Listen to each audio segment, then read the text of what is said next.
Pessoal, eu vou finalizar então o conteúdo das funções inorgânicas, tá? Aqui com vocês, esse arquivo que eu vou mostrar aqui, vocês já têm PDF lá no SIGA. Só dei uma reorganizada, porque a gente acabou não usando os slides em aula, tá? Então, só reorganizei a sequência. Então, a gente terminou trabalhando os ácidos, a nomenclatura dos ácidos, né? E a gente conseguiu já identificar as bases. Então, só relembrando que para identificar as bases na fórmula molecular, a gente vai estar identificando esse OH, que a gente chama, no final da fórmula, tá? Então, diferente dos ácidos, como são apresentados aqui, que a gente tem o hidrogênio na frente, as bases a gente vai encontrar o OH no final, certo?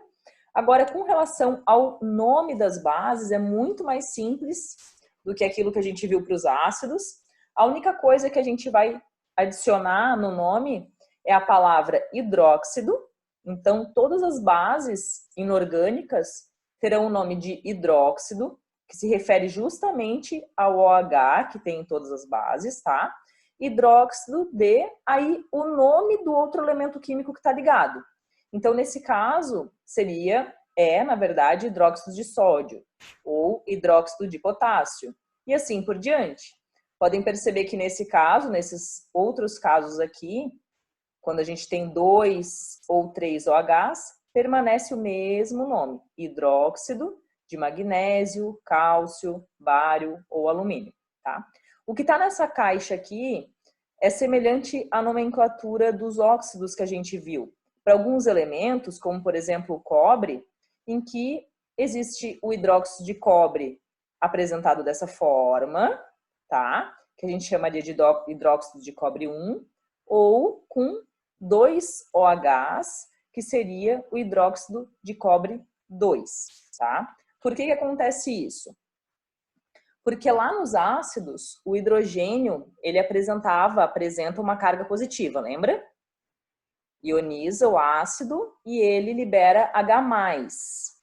Aqui nas bases, o que vai acontecer é que esse OH, quando a base é ionizada em água, ele é liberado na forma de OH-, uma carga negativa.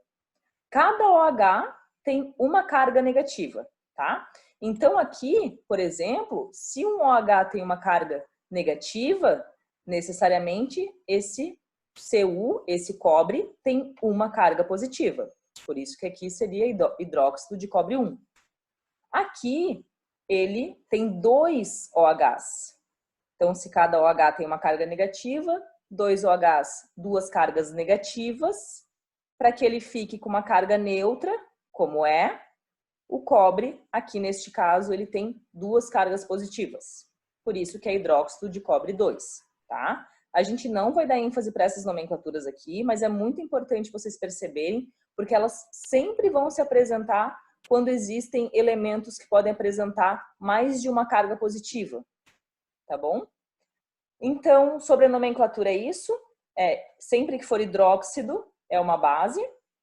E com relação à ionização, diferentemente do ácido, né, mas semelhante e complementar, aqui ela vai se dividir, ela se ioniza, e o OH, ele nunca se separa. Não fica oxigênio e hidrogênio separadamente. Fica OH com uma carga negativa e, consequentemente, a carga do outro elemento vai vir para neutralizar essa carga. Então, se aqui só tem um OH, um negativo, o sódio tem uma carga positiva, certo? Aqui no hidróxido de cálcio tem 2 OHs. Então, olha só para onde é que está indo esse 2. Na ionização. Está vindo aqui. Agora, a gente tem 2 OHs, permanece uma carga negativa, mas sendo 2, o total de carga negativa aqui é 2 também, certo? Então, a gente tem 2 cargas negativas aqui, então é 2-, consequentemente, o do cálcio é 2+. Aqui, gente, é muito semelhante ao que a gente viu da ionização dos ácidos, tá bom? A diferença é que o ácido, ele libera um hidrogênio H+. e, consequentemente, o outro elemento vai ser um ânion com carga negativa.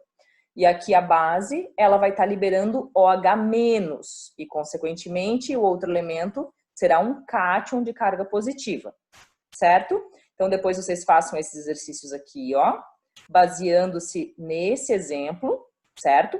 Isso é uma outra coisa, porque é uma exceção, na verdade, né, que seria a amônia. Ela é uma base também, mas ela não é apresentado o OH nela, tá bom? Mas em água, esse OH fica junto com o NH3.